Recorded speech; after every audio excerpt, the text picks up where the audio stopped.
할렐루야. 오늘도 함께 예배하는 모든 성도들에게 하나님의 은혜와 복이 가득하기를 축복합니다. 오늘은 마태복음 강의 16번째 시간으로, 그러면서 팔복 강의 첫 번째 시간으로 심령이 가난한 자라는 제목으로 하나님 말씀 전할 때 은혜 시간이 되시기를 축복합니다. 우리 서로 이렇게 인사하겠습니다. 성도님은 이미 복 있는 사람입니다. 성도님은 이미 복 있는 사람입니다. 우리 한 번 더 인사할까요? 해피 추석. 해피 추석. 네, 감사합니다. 명절 또 함께 예배하는 우리 성도들, 또 고향에 가신 성도들도 계시지만 또 명절 마치고 또 이렇게 예배당에 나와서 함께 우리 예배하는 모든 성도들을 사랑하고 축복합니다. 여러분 추석 명절을 맞아 행복한 시간을 아마 보내고 계셨을 겁니다. 저도 이번 명절에 고향에 좀 잘 다녀왔습니다. 양가 부모님을 다 뵙고 올라왔는데 이번에 뵙고 올라오면서 제 마음에 감사한 마음이 들었는데 이렇게 원래 가족들이 식사도 하고 이렇게 차도 마시고 대화를 나누는 가운데 이상하게 올해는 양가 부모님들이 간증 아닌 간증을 이렇게 하시는 거예요. 그러면서 자기 어떻게 믿음 생활을 했고 또 어떻게 고생을 했고 또 그러면서 어떻게 그 힘든 시절을 또 믿음으로 잘 이겨냈는지 그런 자신의 과거의 이야기, 사실은 그런 이야기를 잘 할 수 있는 시간이 별로 없는데 손주들도 다 있는 자리에서 또 어떻게 삼남매를 어떻게 키웠고 또 어떻게 교회를 어려운 그 상황에서도 어떻게 교회를 충성했는지, 또 저의 그 모교회 같은 경우는 건축을 몇 번 하셨거든요. 뭐 교육관도 짓고 건축하고 그럴 때마다 저희 아버지가 온 힘을 다해 섬기는 그런 힘든 이야기들을 그렇게 하시는 것을 들으면서 제 마음이 좀 뭉클한 마음이 들으면서 이 말씀이 떠올랐어요. 눈물을 흘리며 씨를 뿌리는 자는 무엇으로 거두리로다? 기쁨으로 거두리로다. 우리 어머니 아버지 세대들이 열심히 씨를 뿌리고 눈물의 씨앗을 뿌렸기 때문에 우리가 또 저뿐만 아니라 우리 모든 지금의 세대들이 행복한 믿음의 생활, 또 행복한 한국 사회에서 살아가고 있는 것이 아닌가라는 생각을 해봅니다. 저희 아버지 세대만 해도 6.25를 겪은 세대시거든요. 그런 세대의 시대를 벗어나서 지금 우리들은 행복한 믿음의 길, 신앙을 갖고 행복한 나라에서 살아가고 있는 것은 누군가 씨를 뿌렸기 때문에, 누군가 헌신의 씨앗, 눈물의 씨앗을 뿌렸기 때문에 우리가 기쁨으로 지금 거두고 있음을 여러분 기억하기를 축복합니다. 그러면서 이런 질문을 하게 되더라고요. 나는 지금 뿌리는 인생인가? 거두는 인생인가? 뿌리는 인생인가? 거두는 인생인가? 혹시 거두고만 하는 인생이라면 아마 우리 다음 세대들은 거둘 게 없겠죠. 우리들도 우리의 선배들이, 우리의 부모 형제들이 기도를 심고 눈물을 심고 뿌렸듯이 우리도 거두는 인생만이 아니라 뿌리는 인생, 섬기는 인생으로 살아가기를 축복합니다. 할렐루야. 나는 뿌리는 인생이 되겠습니다. 시작. 나는 뿌리는 인생이 되겠습니다. 뿌리는 인생이 되시기를 축복합니다. 오늘부터 팔복의 은혜를 나누려고 하는데요. 제가 마태복음 강의를 순서대로 잘 해나가는데 이제 마태복음 5장에 들어서 우리가 잘 아는 팔복의 이야기를 나누려고 합니다. 자, 우리가 앞으로 이제 계속 보겠지만 우리가 팔복 많이 들어보셨죠? 팔복. 우리가 팔복하면 8가지 복이라고 생각해서 와, 우리에게 8가지 복을 받았나 보다. 나는 몇 개 복을 받았을까? 나는 이 중에서 몇 개 복을 받았나? 라고 생각할 수가 있어요. 그런데 사실은 이 팔복의 그 팔복은 8가지 복을 의미하는 것은 아니에요. 앞으로 제가 보겠지만 이 팔복은 8가지의 복이 아니라 복 받은 자, 이미 복을 받은 자가 가지는 8가지의 특성 혹은 8가지의 성품이라고 볼 수가 있어요.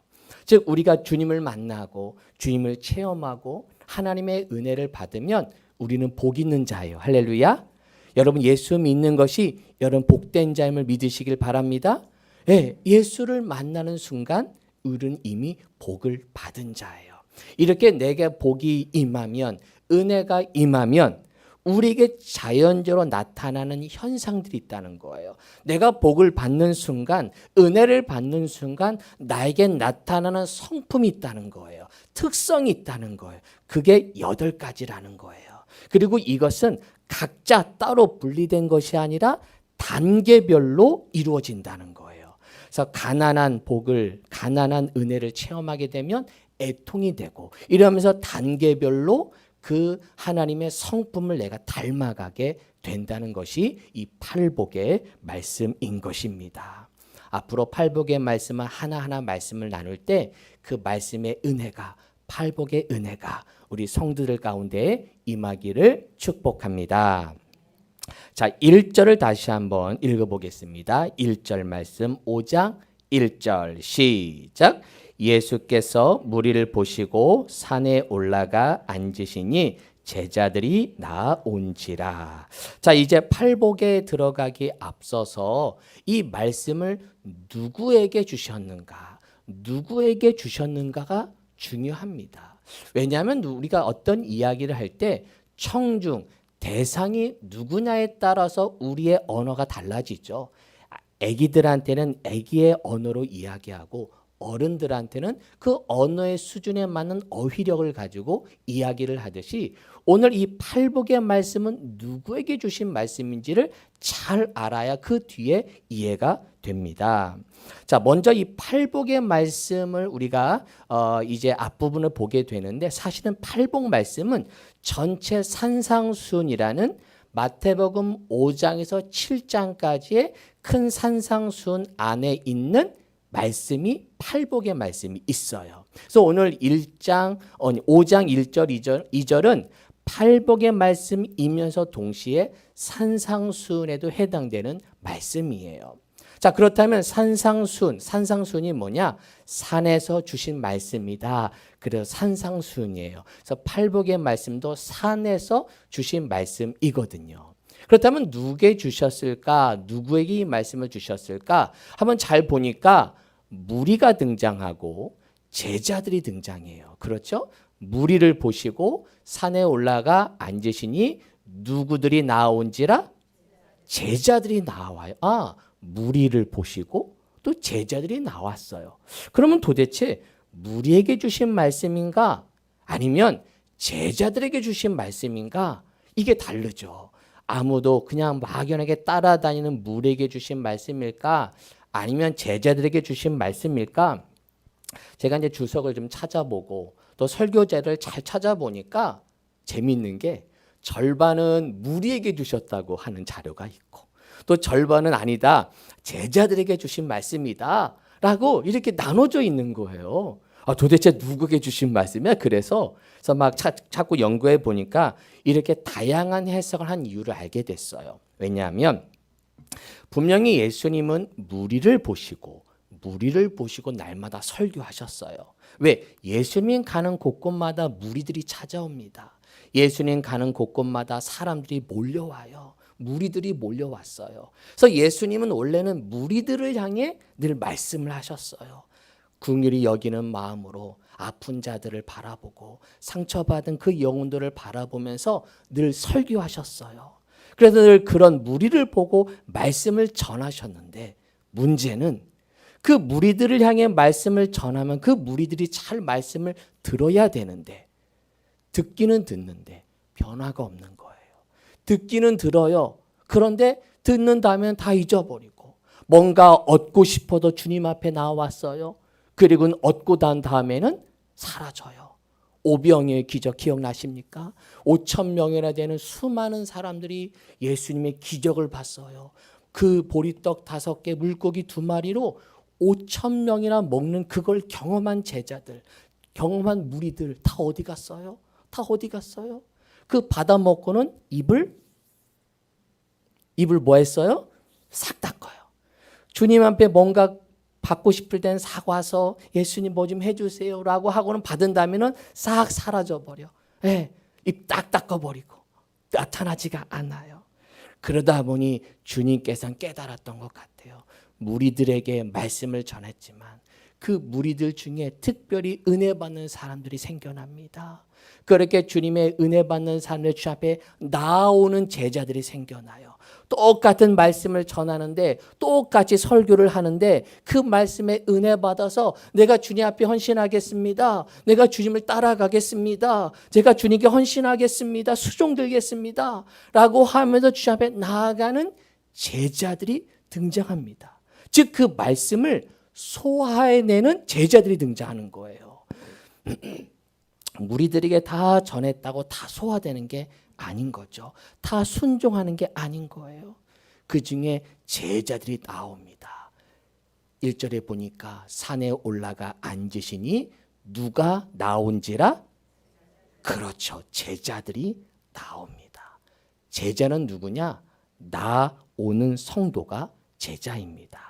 나오는 성도가 제자입니다. 시작.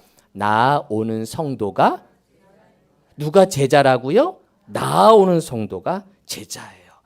하나님, 주님 은혜 받고 싶어요. 주님 앞에 나옵니다. 저 예배하러 나옵니다. 사모하는 마음으로 주님 앞에 나옵니다. 이게 제자인 거예요. 은혜 받고 싶어서 사실 오늘도 사실은 피곤하잖아요. 그렇죠? 다들 명절 잘 보내셨지만 사실은 몸이 피곤해요. 며느리들도 계시고 또 뭐 며느리만 힘들어요. 요즘 어머니들도 힘들어요. 다 힘들더라고. 다 힘들고 명절 자체가 반갑기도 하지만 또 부담되는 것도 사실이에요. 쉬기도 쉽지만 또 같이 은혜 받기 위해 주 앞에 나옵니다. 입 벌리고 은혜 받으려고 주 앞에 나올 때 그 나오는 자에게 하나님이 은혜를 부어 주시는 것입니다. 이 목회도 보니까요. 찾아가는 목회가 있고 나오는 목회가 있더라고요. 어느 목사님은 성도들을 매일 찾아가는 목사님이 계세요. 상처받았다고. 목사님 상처받았어요. 저 신방 오세요. 이러면서 맨날 찾아다니는 거예요. 이번 주는 이분이 상처받았다고 해서 그 가정 신방으로 찾아가고 또 다음 주에는 또 이 성도가 또 아프다고 해서 또 찾아가고 그래서 매일 찾아가는 목회를 하는 목회도 있고 또 은혜로운 교회는 그게 아니라 나오는 목사님 은혜 받고 주 앞에 나옵니다. 은혜 받으러 예배하러 옵니다. 사모하는 마음으로 목사님 기도해 주세요라고 나옵니다. 그러면서 그 나오는 목회, 나오는 성도는요. 신기한 게 기도 받으러 나오잖아요. 내가 아무 말 안 하고 그냥 머리에 손만 얹어도 눈물이 핑 돌아요. 왜? 은혜 받고 싶고 기도 받고 싶고 간절한 그 마음 가지고 주 앞에 나오니 아무것도 하지 않고 그냥 머리에 손 얹어만 놔도 그냥 눈물이 핑 돌면서 기도하는 그런 성도들이 계세요. 나오는 성도, 주 앞에 여러분 나오시기를 축복합니다. 하나님 앞에 나오는 거예요. 예배하러 나오는 거고 말씀 들으러 나오는 겁니다. 나오는 우리 성도들 되시기를 축복합니다. 이제는 누구에게 전했느냐를 넘어 이제는 어디서 전했는가를 좀 주목해야 돼요. 어디에서 예수님이 말씀하고 있는가. 자, 1절, 2절 다시 한번 읽어봅시다. 시작. 예수께서 무리를 보시고 산에 올라가 앉으시니 제자들이 나온지라 입을 열어 가르쳐 이르시되. 자, 예수께서 무리를 보시고 어디에 올라가 앉으셨어요? 어디에? 그렇죠. 산에 올라가 앉으십니다. 산에 올라가 앉으셨고 입을 열어 가르쳐 주셨죠. 여러분 마태복음 우리가 이제 복음서가 4권 있잖아요. 그죠? 마태복음, 마가복음, 누가복음, 요한복음, 김치볶음은 아니라고 말씀드렸죠. 예. 이 볶음은 그 볶음이 아니에요. 마태, 마가, 누가, 요한복음이 각 복음서마다 특징들이 있어요. 물론 다 귀한 하나님의 성경이고 귀한 말씀이지만 왜 4권이 존재할까? 그냥 예수 복음만 하면 될 걸 가지고 왜 마태, 마가, 누가, 요한 복음이 왜 4권이나 존재하느냐? 조금씩 다 달라요. 여러분 오히려 다르기 때문에 진리예요. 다르기 때문에 다양성이 있기 때문에 진리라는 거예요. 예수님이 내가 신이 돼야지, 내가 하나님이 돼야지라고 내 복음서 써봐 이렇게 아마 했다면 예수 복음 한 권만 있으면 될 거예요. 그는 가짜겠죠. 자기가 신이 된 거겠죠. 하지만 수많은 복음서가 그 시대에 쓰여졌고 예수를 만난 사람들, 내가 만난 체험한 사람, 내가 은혜 받은 다양한 예수님을 경험한 기록들을 나중에 모아서 기록해 보다 보니 다양한 복음서가 존재했고 그중에 가장 성경적인 그 당시 이단의 문제들, 영재주의란 수많은 이단의 세력에 물들지 않은 문서를 네 권을 찾게 돼요. 그게 마태, 마가, 누가, 요한복음입니다. 특별히 이 마태복음은 누구를 위해 썼느냐? 유대교 출신 기독교인들, 즉 내가 원래 유대교 사람이에요.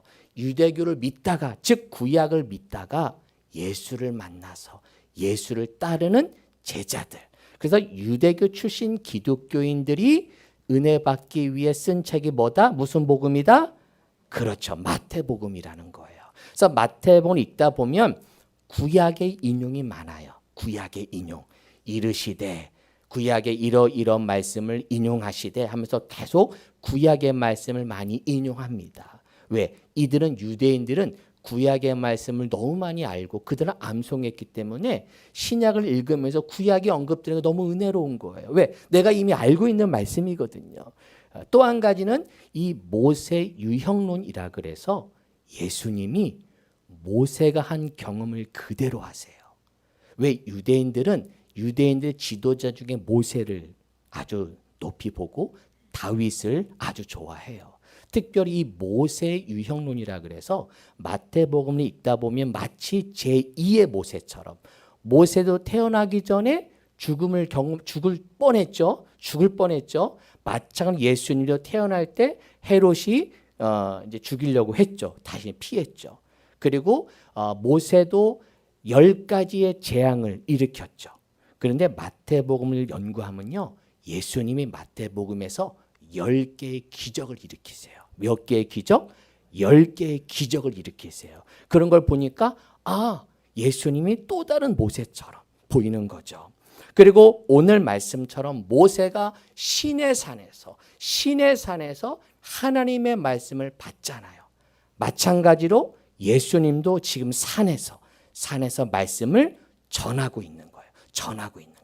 그러니까 산에서 예수님이 지금 팔복을 선포하고 산상순을 설교하는 모습을 보면서 마치 모세 같다. 모세 같네? 라고 하면서 그들은 모세보다 뛰어난 예수님을 보여주는 책이 무슨 책이다? 마태복음이라는 것입니다. 그리고 예수님이 산에 올라가 앉으시니, 뭐 하시니? 앉아서 말씀을 전하세요. 우리 장로님들도 우리 옛날에 서당 같은 데 보면 서당에서 어떻게 가르쳤어요? 앉아서 가르쳤죠. 앉아서 가르친다는 건 권위를 상징합니다. 그래서 유대인들은 지금도 앉아서 강의를 해요. 그래서 요즘도 해외 같은 그 학자들 가운데 이런 권위를 좀 중시하는 그런 곳에서는 강사들이 앉아서 강의를 합니다. 앉은다는 얘기는 권위를 상징하는 것이죠. 그래서 이게 하나님의 말씀입니다라는 그런 의미로 말씀을 선포하고 있는 것이죠. 여러분, 하나님의 들려줄 여러분의 말씀이 하나님의 말씀을, 그 권위를 인정하시기를 축복합니다. 강단에 선포되는 하나님의 말씀이 나에게 들려주시는 하나님의 말씀이구나 라고 들려지는 은혜가 있게 되기를 축복합니다. 요즘 저도 고민이에요. 어떻게 하면 하나님의 말씀이 권위가 있을까? 할렐루야, 이렇게 목소리를 막 이렇게 해야 권위 있는 말씀일까? 이런 말씀을 전할까? 아니면 요즘 목사님들 중에서 이렇게 박사들이 많으니까 가운 같은 거 보면 줄 3개짜리가 있는 목사 가운이 있어요. 이게 뭐냐면 나 박사라는 표시거든요. 저도 박사거든요. 저는 지금 목사 가운을 입고 있는데 나도 박사 가운으로 바꿀까? 그러면 말씀이 권위가 있을까? 그게 아니겠죠. 뭐 옷을 입고 목소리를 막 굳건하게 한다고 권위가 있는 게 아니라 하나님의 말씀을 전할 때 권위가 있는 줄로 믿습니다. 성경 말씀을 선포할 때 권위가 있는 줄로 믿습니다. 하나님의 말씀은 살아있어요. 뭐에 있다고요? 살아있어요. 읽어볼까요? 하나님의 말씀은 시작. 하나님의 말씀은 살아있고 활력이 있어 좌우의 날선 어떤 검보다도 예리하여 혼과 영과 및 관절과 골수를 찔러 쪼개기까지 하며 또 마음의 생각과 뜻을 판단하나니 하나님의 말씀은 살아있는 말씀, 활력 있는 말씀, 좌우의 날선 어떤 검보다도 예리하여 여러분의 혼과 영과 관절과 골수, 여러분의 육체까지도 치유하는 하나님의 능력의 말씀이 되시기를 축복합니다. 할렐루야. 하나님의 말씀으로 그런 말씀으로 들려지고 그런 은혜가 있게 되기를 축복합니다. 자, 이제 본격적으로 들어갈게요. 팔복의 말씀 첫 번째는 심령이 가난한 자가 복이 있다는 겁니다. 자, 3절 말씀 읽읍시다. 3절 말씀 시작. 심령이 가난한 자는 복이 있나니 천국이 그들의 것임이요. 천국이 그들의 것임이요. 자, 심령이 가난한 자 누가 복이 있다고요? 누가 복이 있다? 심령이 가난한 자는 복이 있다. 이렇게 성경은 말하고 있어요. 근데 우리가 요걸 조금 오해하면 안 돼요. 아, 심령이 가난해지면 내가 복이 있는 거구나. 우리가 보통 그렇게 생각할 수가 있어요. 이것을 조건절로 볼 수가 있어요. 내가 심령이 가난해지면 복이 있다. 그래서 천국이 나의 것이 된다라고 요 한글 번역을 보게 되면 그렇게 이해되어져요. 근데 사실은 그렇지 않아요. 요것을 조금 더 이해하기 위해서는 헬라어를 좀 볼 필요가 있는데 이 헬라어에는 우리가 한글 개역 개정도 그렇지만 심령이 가난한 자는 복이 있다 이렇게 우리가 번역을 하고 있지만 원래 헬라어 원어에는 이렇게 나와요. 복이 있다. 복이 있다. 이것이 먼저 나와요. 그래서 마카리오리가 헬라어인데 복이 있다가 마카리오리 시작. 마카리오리 이게 이제 복이 있다라는 뜻인데 마카리오이로 딱 나오고 복이 있다. 누가? 심령이 가난한 자는 이렇게 헬라어로 되어 있어요. 이것을 어떻게 해석하느냐? 많은 학자들이 이런 얘기를 해요. 이미 복을 먼저 선포하시는 거예요. 내가 가난해서 복을 받은 게 아니라 이미 너는 복된 자라는 거예요. 이미 너는 복이 있는 자라는 거예요. 할렐루야. 이미 예수를 믿는 순간 물이 뭐 되게 하신 말씀이에요. 이미 너희들은 복을 받은 자다. 예수를 따르나 안 따르든 그게 아니라 주님을 영접하는 순간 열심히 하던 안 하던 그게 중요하지 않아. 주님을 아는 순간 주의 음성을 들으려 주 앞에 나오는 순간 이미 복된 자라는 거예요. 예수를 영접하는 순간 은혜를 아는 순간 이미 우리는 복된 자라는 거예요. 그리고 그런 복을 누리면 주님을 만나면 주님의 은혜를 체험하면 내 마음이 가난하다는 걸 깨닫게 된다는 거예요.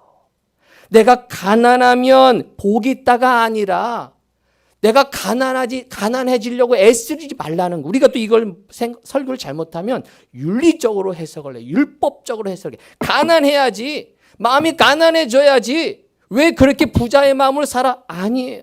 그게 아니라 이미 주님의 은혜를 받으면 주님의 은혜를 체험하는 순간 주님의 사랑을 경험하는 순간 내 모습을 보면 내가 얼마나 가난한 자인지 내가 아무것도 없는 자임을 깨닫게 되는 거예요. 이건 자동이에요. 내가 가난해지려고 애쓸 필요가 없어요. 은혜를 받으면 예수를 내가 마음에 체험하면 그 은혜가 내 안에 오면 나도 모르게 나를 쳐다보니 가난하다는 마음을 깨닫게 된다는 겁니다. 이 가난하다, 가난한 자, 또 헬라어가 나오네요. 푸토코이 시작. 푸토코이. 죄송해요. 자꾸만 헬라어가 나와서 제가 자꾸만 유식한 척 하는데 그게 아니라 이게 조금은 헬라어를 알아야 조금 더 그 말씀이 입체적으로 와닿아요. 왜냐하면 우리 한글에는 너무 많은 말들이 포함되어 있다 보니까 정확한 어휘를 알 수가 없어요. 이 푸토코이라는 헬라 뜻이 뭐냐면 재산이 전혀 없는 궁핍한 자를 표현할 때 이 푸토코이라는 단어를 씁니다. 그래서 가장 비참한 상황에 처한 사람을 가리켜 푸토코이라는 단어를 써요. 요게 이제 신약에 어떻게 쓰여졌느냐? 여러분 부자와 나사로 이야기 아시죠? 부자와 나사로 이야기를 할 때 부자는 지옥에 가고 나사로는 살 때 아주 비참하게 살거든요. 그 부자 나사로 앞에서 한 푼 줍쇼 하면서 살았던 그 나사로를 그 부자를 표현할 때 이제 그 부자와 거지 나사로를 표현할 때 그 이제 저는 가난합니다. 예, 그 표현이 푸토코이예요. 아주 비참한 상황을 표현한 것이 푸토코이. 또 2렙돈을 드렸던 그 여인. 우리가 보기엔 적은 2렙돈이지만 하나님의 그 2렙돈을 아주 그 여인의 전부를 드렸다고 하면서 그 여인의 믿음을 칭찬하시거든요. 근데 그 여인이 얼마나 가난한지를 표현할 때 이 푸토코이를 사용합니다. 뭐냐? 절대 빈곤 상태를 푸토코이예요. 이것을 우리가 정의하면 뭐냐? 심령이 가난하다는 것은 나를 보니까 나는 아무것도 없는 자예요. 텅 빈 내 마음을 보게 되는 것이죠. 주님의 은혜를 체험하면 나를 쳐다보면 아무것도 내 안에 선한 것이 나온 것이 없음을 깨닫게 됩니다. 전에는 교회 좀 다니면 나는 좀 은혜로운 사람이야. 교회 조금 열심히 나오면 난 그래도 남보다는 좀 성실해. 그러면 나를 향하면 윤리적으로 쳐다보고 세상의 기준으로 나를 스스로 칭찬하죠. 그런데 은혜를 받고 주님을 체험하면요. 그것이 아무것도 소용이 없어요. 이렇게 빈참한 내 자신을 보게 됩니다. 그래서 예수를 만나면 인격적으로 만나면 펑펑 우는 이유가 왜 그래요? 내 빈 마음. 텅 빈 마음, 내 스스로 구원할 수 없는 그런 절박한 나의 심령을 보기 때문입니다. 그래서 이 푸토코이를 경험하게 되는 순간, 푸토코이를 경험하는 순간 나는 아무것도 힘이 없습니다. 그러니 누구를 쳐다보게 돼요? 하나님을 쳐다봐요. 나는 아무것도 할 수 없으니 누굴 쳐다봐요? 주님을 쳐다보는 거예요. 주님, 나를 붙잡아 주세요. 주님을 의지하게 되는 존재가 되는 것입니다. 할렐루야. 누가복음 5장에 보면 베드로가 그물을 던지는데 아무것도 잡히지 않았어요. 근데 주님이 나타나셔서 깊은 곳에 가서 그물을 던져라. 그랬더니 그물이 찢어질 정도로 그물이 잡혀요. 그럼 여러분 어때요? 예수님, 저랑 동업합시다. 5대5 합시다. 예수님 괜찮은 분이네. 목수라 바다를 모를 줄 알았더니 좀 그물질 좀 하시네. 이럴래야 되잖아요. 근데 뭐래요? 이렇게 주님을 만나자 베드로가 뭐라고 말합니까? 주여 나를 떠나소서. 나는 누구로소이다? 누구? 죄인이로소이다. 우리가 생각이 되지. 정말 황당한 얘기 아닙니까? 3차원의 얘기예요. 주님을 만나면 기뻐야 되잖아요. 뭔가 대단한 일을 경험하면 와, 뭔가 새로운 일을 해야 되겠다는 마음이 들어야 되는 그게 아니라 나는 죄인이로소이다. 나를 쳐다보니 푸토코이가 된 거예요. 텅 빈 내 마음을 보는 거예요. 가난한 내 마음을 보게 되는 거예요. 그러자 베드로가 내가 주님을 따르겠습니다. 그 푸토코이를 경험하자 주님을 따라가는 주님의 제자가 된 줄로 믿습니다. 주님을 만나는 순간 우리가 이런 찬양 많이 부르죠. 전부 의지없어서 손 들고 옵니다. 주 나를 외면하시면 나 어디 가리까. 이게 1절이 주님을 만났을 때예요. 그럼 나의 푸토코이를 경험해요. 가난한 내 마음을 보게 돼요. 그러면 주님의 손 들고 갑니다. 그리고 주님을 체험하는 순간 3절로 고백이 되는 거예요. 나 예수 의지함으로 큰 권능 받아서 주님께 구한 모든 것 늘 얻겠습니다. 할렐루야. 하나님을 의지하게 되는 거예요.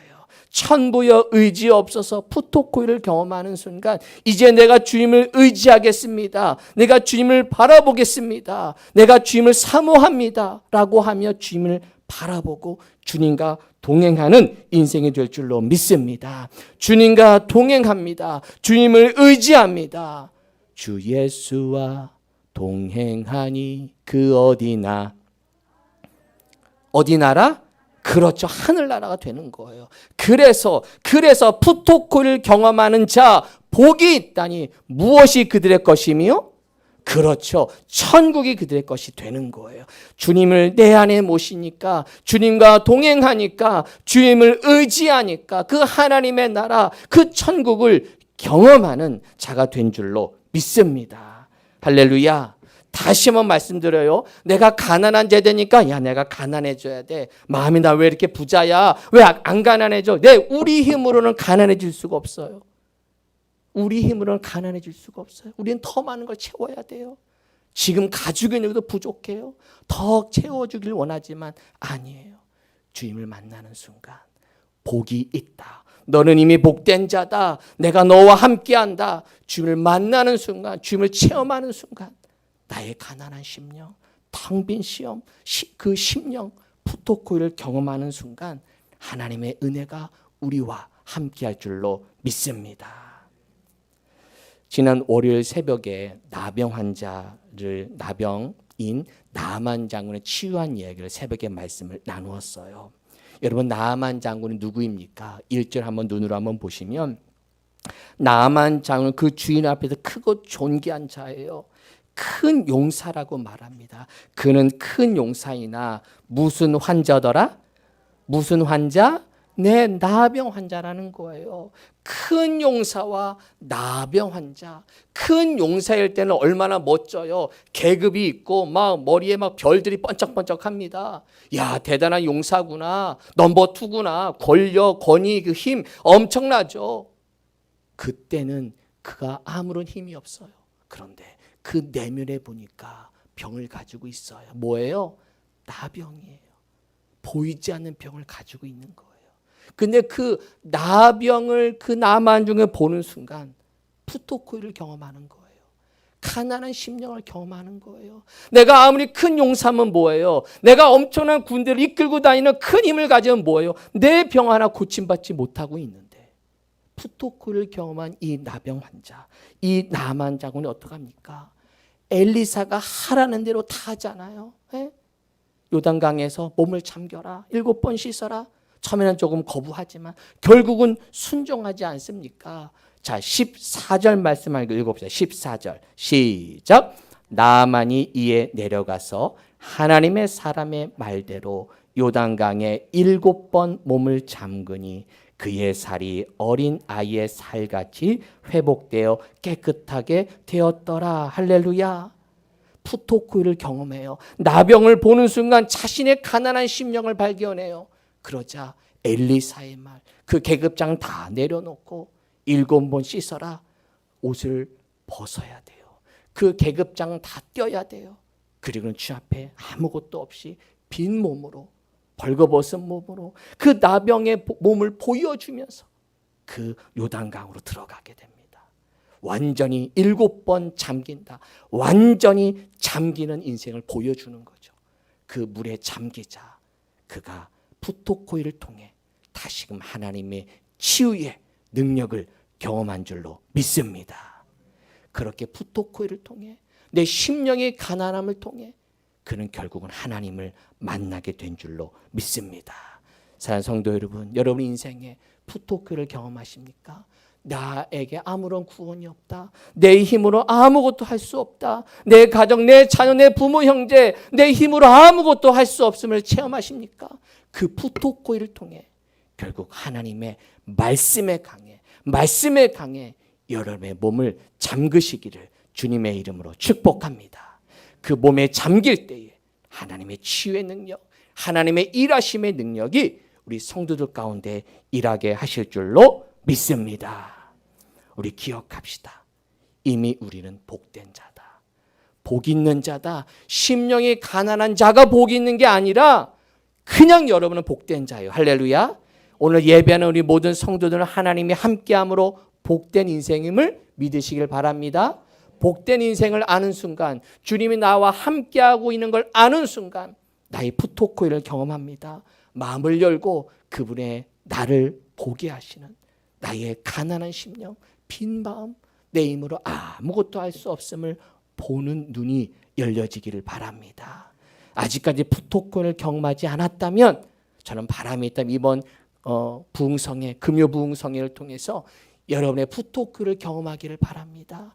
주님을 인격적으로 만나야만 내 부족한 심령이 보여지는 거예요. 내가 아무리 큰 용사이면 무엇입니까? 내 안에 나병이 있음을 알아야 됩니다. 내가 할 수 없는 나의 연약함을 깨닫는 순간 주님을 의지하게 되는 거예요. 하나님을 의지하는 푸토크의 경험을 통해 하나님을 바라봄으로 말씀에 강해 여러분을 잠기셔서 하나님의 은혜, 하나님의 능력을 체험하는 우리 모든 성도들 되시기를 주님의 이름으로 축원합니다. 아멘. 기도하겠습니다. 하나님, 이미 우리에게 복을 주셔서 은혜 주심을 감사합니다. 이제 내가 주님의 은혜 안에 머무니 내 마음에 가난한 마음을 보게 됩니다. 아무것도 할 수 없는 내 마음, 내 힘으로 구원받을 수 없는 내 심령을 보게 됩니다. 주님, 오늘도 주님 은혜 내려주셔서 성령님 내 안에 오셔서 나의 푸토코이를 보게 하시고 가난한 심령을 보게 하셔서 오직 다시금 하나님을 의지하여 주님과 동행함으로 날마다 천국 하나님 나라를 경험하는 우리 성도들 다 될 수 있도록 축복하여 주옵소서. 예수님의 이름으로 기도하옵나이다. 아멘.